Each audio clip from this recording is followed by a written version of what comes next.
Hello yogis! Today for Let's Papa, we are going to do the very popular, ever-present downward dog pose. What is downward dog? Well, that's what we're going to answer today. So downward dog, you're going to start by being on all fours. You want to start with getting your hands firmly into the earth here. Now that doesn't mean we're dumping all of our weight into our hands.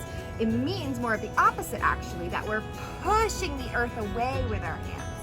So once you've got that, you want to start with your wrists stacked under your shoulders, just like we were setting up for a tabletop.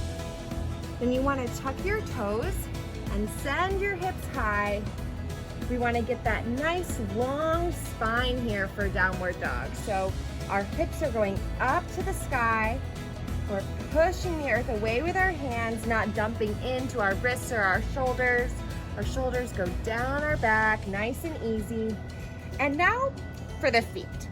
This is the part that people usually get tripped up on when it comes to down dog. Now usually you'll hear that your feet are supposed to be flat on the ground for downward dog. Your heels, your balls of your feet are on the ground. Now this isn't necessarily true for everybody, because what we know about downward dog is the point of it is to have that straight spine. So if having your heels towards the mat inhibits you from having that straight spine, then your heels don't need to come to the mat. You can have a nice, generous bend in the knees if that feels good. Maybe just a micro bend. Find what works for you. I usually keep a little bit of a bend in my knees for a downward dog. We're not looking to get so much of a hamstring stretch here, which is what you would get if you're working on getting your heels to the ground, but we're more looking to elongate the spine. That's why we want the gaze to be towards the feet, maybe even the knees. Keeping that neck long, that long line of energy coming from the top of your head up to your tailbone that you're sending to the sky. Take a few breaths here. Breathe in, feel your belly inflate.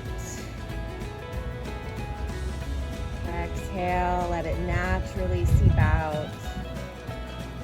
Believe it or not, down dog is actually considered a resting pose in our vinyasa sequence.